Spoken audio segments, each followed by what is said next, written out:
Bonjour, je suis Roselyne Doré et j'ai des envies de voyage.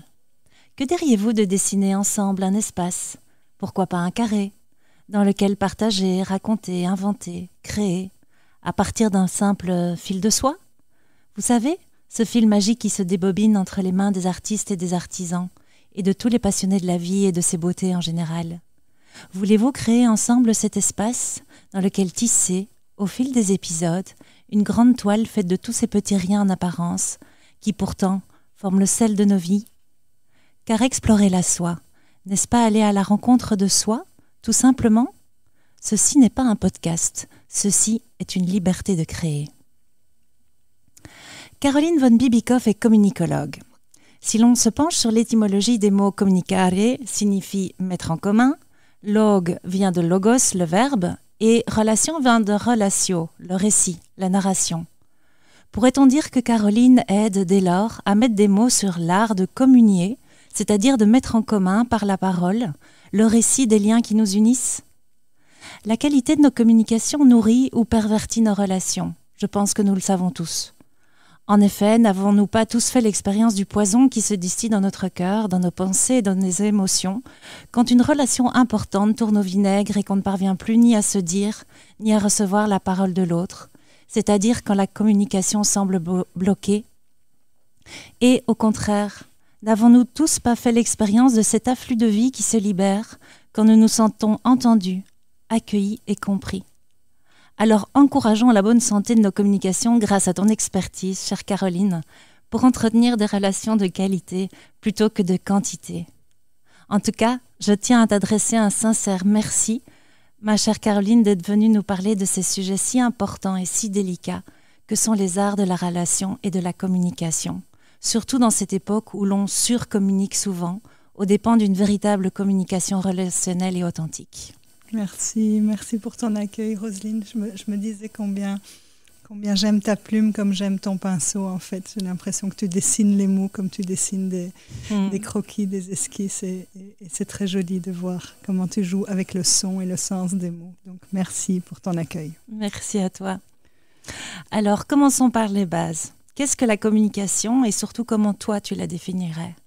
Oui, parce que tu viens d'en donner une très très belle définition en fait avec l'étymologie, et je pense que souvent on confond s'exprimer et communiquer. Nous pensons que parce que nous avons un langage commun, des mots, nous parlons une même langue, eh bien nous communiquons. Et souvent j'entends oui mais ça j'ai déjà communiqué, je communique très bien, j'ai dit, comme si c'était unilatéral, comme s'il suffisait d'exprimer, d'aller de soi vers l'autre. D'abord, il n'y a pas que les mots, évidemment, il y a toute la communication aussi qui passe par le non-verbal. Parfois, ne pas parler pendant 3 jours, c'est une manière de communiquer et de dire quelque chose. Donc, toutes nos expressions physiques, mais nos comportements, nos émotions, la manière dont on va les traduire. Et du coup, la communication, c'est cette idée, j'aime beaucoup quand tu dis communier, mais en tout cas, il y a cette idée de mettre en commun, de permettre un espace, de créer un espace où chacun va pouvoir se dire et être entendu, même si on n'est pas d'accord. Et toi et moi, on vient de l'impro et on connaît cette idée qu'en improvisation théâtrale, on apprend que la belle histoire, c'est pas l'histoire que l'un a imaginée ou que l'autre a imaginée qui va imposer, mais c'est plutôt une histoire qui émerge, qui jaillit de la rencontre des deux et de l'imaginaire. Je dirais que la communication, c'est quelque chose de cet ordre-là. Ça se passe bien quand ça va au-delà de ce que j'ai pu imaginer, de ce que j'ai pu ressentir, des histoires que je me suis racontées, qui a vraiment cette idée de rencontre et de grandir à travers le lien. Voilà pour moi. Magnifique. Alors j'aime bien aussi voir le parcours des gens. Enfin, je connais un petit peu, mais pas nécessairement nos auditeurs. Et donc, j'aimerais bien que tu puisses nous raconter ce qui, par ton parcours personnel, t'a amené à t'intéresser, à approfondir et à carrément faire un métier de la communication relationnelle et de ses enjeux. Ben oui, c'est sûr que ça prend toujours racine, et je pense qu'on est parfaitement dans le terreau dans lequel on peut croître. Alors moi je pense que la communication, j'ai passé plus de temps à me souvenir de ce que j'avais en moi ou de ce pourquoi je venais sur cette terre peut-être, en découvrant par plein de formations, en disant « Ah oui, mais c'est ça que je sens, c'est ça que je sais depuis toujours ». Donc c'est plus une histoire d'archéologie personnelle. Mais en tout cas, je suis née dans un climat familial où dans ma petite enfance, c'était assez tendu entre mes parents. C'était, en tout cas, il y a eu un divorce très douloureux. Et puis, j'ai été mise loin, à l'écart. J'ai été mise chez mes grands-parents. Et puis, ma grand-mère, elle était magnifique. Elle voulait me faire oublier toute la souffrance que j'avais vécue, toutes les peurs. Et elle voulait, comme tout le temps, détourner mon attention de ce qui était douloureux, ce qui n'allait pas. Et je la remercie pour ça, parce que grâce à elle, je pense que j'ai une manière de regarder la vie où je peux toujours voir le positif. Et en même temps, très vite, j'ai senti qu'il n'y avait pas de place pour ma tristesse, pour ma peur, pour l'accueil de ça. Et je pense que j'ai signé, dès ce moment-là, une promesse qui dit « mais moi, je veux qu'on puisse parler de tout » parce qu'il y a cette coexistence. C'est-à-dire que pour que ma joie, je puisse la savourer, ben, il faut qu'il y ait de la place pour les autres émotions et tout ce qu'on dit qui ne se dit pas. Et donc, il y a cet engagement à pouvoir parler de tout. Maintenant, tout n'est pas entendable à tous les moments et tout n'est pas dissible. Et combien de fois on entend j'ai pas dit, j'ai peur de lui faire mal, je voudrais pas qu'il interprète. Et finalement, on voit qu'on fait la relation tout seul plutôt que de la faire à deux. Donc ça, c'est ma petite enfance. Après, il y a tout le parcours. J'ai commencé par le théâtre, c'était plus l'expression, la communication dans l'expression, raconter des histoires, un peu comme toi, avec ce format-là. Et puis très vite, des études de communication globale, relations publiques, presse, journalisme, etc. Il y avait rien de précis, donc c'était justement un peu des études fourre-tout pour arriver de plus en plus à cette communication essentielle, relationnelle, et aujourd'hui dans l'accompagnement particulièrement des couples pour voir que l'amour ne suffit pas, malheureusement, la qualité de la relation est vraiment déterminante dans le bonheur des gens. Et souvent, c'est une mauvaise gestion de la communication ou trop peu de communication, des mal dits, des non-dits, des pas assez dits, tout ça. Alors, tu en as déjà un peu parlé, tu as dit que une relation, ça se crée à deux, que c'est vraiment quelque chose qui jaillit de la relation entre deux personnes, mais tu as bien dit aussi que c'était quelque chose, pour toi c'est quelque chose où on doit pouvoir parler de tout, tu as un peu dit ça, mais quels sont selon toi, dans ton expérience, de ce que tu vois chez d'autres et dans ton expérience personnelle, les enjeux principaux d'une communication pour accéder justement à une relation réussie entre deux ou plusieurs même personnes? Oui. Je dirais que aujourd'hui, je pourrais même le nommer en un mot, je dirais que l'enjeu essentiel, c'est la sécurité. C'est-à-dire que comment créer dans l'espace relationnel de la sécurité. Dès qu'il y a de la peur de ne pas être compris, d'être interprété, de ne plus être aimé, c'est souvent le cas. C'est, si je dis ça, si j'agis comme je sens, je ne vais plus être aimé. Et cette quête de vouloir être aimé, reconnu, valorisé, exister, fait que nous ne disons pas. Nous ne disons pas quand nous avons peur de la réactivité de l'autre. Et c'est très courant dans les couples, dans les relations, qu'il y en a un qui va être plus, en imago, on va dire la tempête de grêle, qui va exprimer ses émotions, qui va y aller, qui va rajouter des mots et des mots et des mots. Et l'autre qu'on va appeler la tortue, qui veut plutôt à rentrer dans sa carapace. Et donc ces deux-là, forcément, ensemble, c'est difficile de trouver un terrain commun. Mais les deux ont besoin de sécurité pour pouvoir se dire et pour pouvoir sentir que quoi qu'ils se disent, le lien va perdurer. Et là, on rentre dans quelque chose c'est presque ce que l'enfant attend de ses parents, c'est-à-dire qu'il y a cet amour inconditionnel et on le recherche tout le temps, et même avec les parents, on le voit, il est souvent conditionnel ou conditionné aussi. Et du coup, c'est cette idée-là, quoi. Donc, de mettre de la sécurité dans le lien, je dirais que c'est le plus grand enjeu, et puis d'arrêter de produire des déchets, on en parlera peut-être plus tard, mais c'est faire circuler davantage d'amour, quoi. Est-ce que ce que je te dis te fait du bien? Est-ce que ça me fait du bien? Est-ce que ça nourrit la vie? Est-ce que ça nourrit le lien? Magnifique, tout un programme. Alors, je sais que Jacques Salomé, notamment, fait partie des personnes qui inspirent encore beaucoup ta pratique. Alors moi, je trouve que c'est aussi un philosophe, un communicologue, je ne sais pas comment on le nomme, qui est particulièrement intéressant. Et j'aimerais entendre ce qui, toi, dans ce que tu connais de lui, qu'est-ce que tu transmets le plus de son enseignement et quels outils pratiques est-ce que tu utilises? Oui, merci pour ta question. C'est vrai que j'ai de multiples influences sur ces 30 dernières années.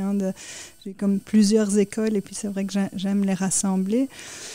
Jacques Salomé, alors il est psychosociologue et je dirais c'est le premier dont j'ai pu lire les livres et où ça m'a donné ce sentiment de « Ah oui, c'est ça que j'aurais voulu entendre. Ah oui, c'est comme ça que j'aurais voulu pouvoir exprimer. » Ah oui. Et puis, comme j'avais pas eu de père, ça a été aussi très fort une représentation d'un père symbolique. Et pour la petite histoire, j'ai fait un spectacle à partir de ses contes. Il est venu le voir. Il y avait tellement de brillant dans ses yeux, tellement de reconnaissance que ça m'a donné cette valeur-là. Il est venu 2-3 fois même. Et puis j'ai une photo de lui à côté. Enfin, je suis à côté de lui à ce spectacle. Et quand j'ai vu la photo, j'ai eu l'impression d'avoir un père. Je me suis dit tiens, ça doit être ça, d'avoir un père qui vient regarder sa fille fièrement.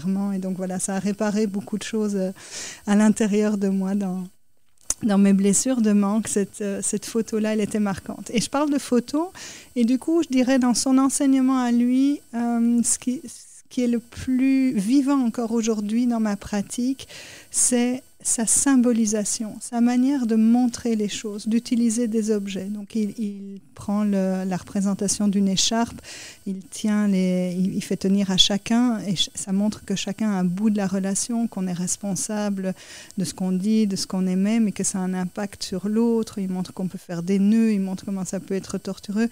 Et je vois quand je fais de la communication avec des jeunes enfants, ce langage-là, ils le comprennent tout de suite, alors qu'un lien, une relation, c'est quand même très abstrait, c'est pas tangible. Et donc il a eu cette compétence à vulgariser, à populariser, j'ai envie de dire, des grands concepts psychologiques de communication et de la relation, donc de les rendre accessibles sans avoir fait des hautes études ou avoir fait de la thérapie pendant des années. Et je trouve qu'on peut reconnaître ça à ces gens qui font ça, qui font des traits d'union en fait, et qui donnent l'accessibilité.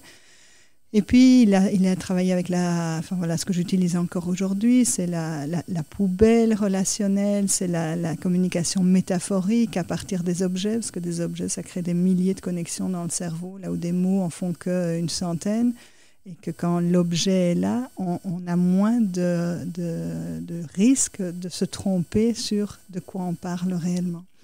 Donc, voilà, au-delà de... tout d'autres grands principes, mais que j'ai retrouvés ailleurs. Mais c'est vraiment ça, cette idée d'utiliser des images, quel que soit l'âge qu'on est, des objets, et de montrer ce dont on parle. Alors après, oui, bien sûr, la différence entre la personne et son comportement, le langage en jeu, mais il n'était pas le seul à le dire. Et voilà, quelques grandes clés. Ben justement, à propos de grandes clés, parce que là, on arrive déjà à la fin de notre premier épisode, mais on va continuer pour d'autres fois.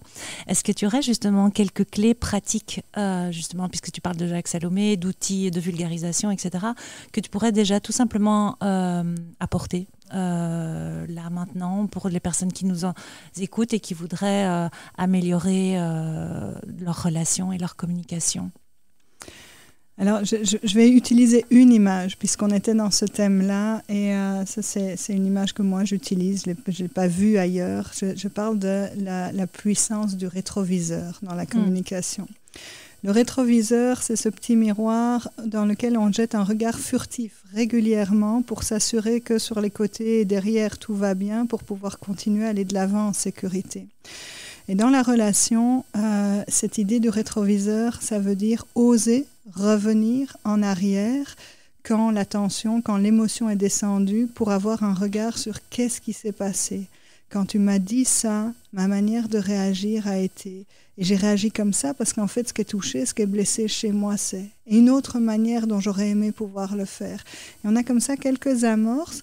Et malheureusement, j'entends des personnes qui font...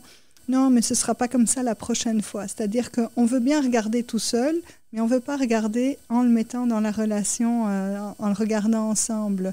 Et du coup, on espère que ça va se régler tout seul. Sauf que la vie est suffisamment généreuse pour nous redonner le même scénario régulièrement jusqu'à ce qu'on fasse ça. Et Voilà, la petite anecdote, c'est quand on termine, mais la petite anecdote, c'est un couple qui est en tension, le lundi très fort, le mardi chacun de son côté, le mercredi, bon allez, on fait un petit effort. Le jeudi, il y avait une soirée resto prévue, on y va. Ils se retrouvent au resto, il n'y en a aucun des deux qui va prendre le risque de reparler de ce qui s'est passé le lundi, parce que ça fait un peu, on a un bon moment, on ne va pas le gâcher.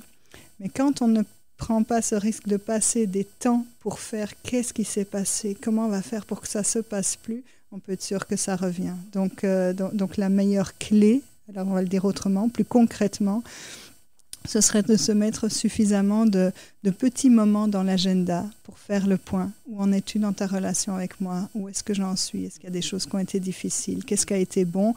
Et surtout de nourrir davantage le meilleur que le problème. Je termine avec cette phrase-là. Trop de personnes pensent qu'il faut communiquer spécifiquement pour résoudre des problèmes, des difficultés, plutôt que de communiquer pour faire circuler l'amour. Et on voit que plus on communique pour faire circuler l'amour, eh bien plus on est solide pour traverser les difficultés. Et là, on peut remercier ta grand-mère qui a certainement été un très bel exemple Peut-être. pour te communiquer ça. Merci Caroline. Merci aussi.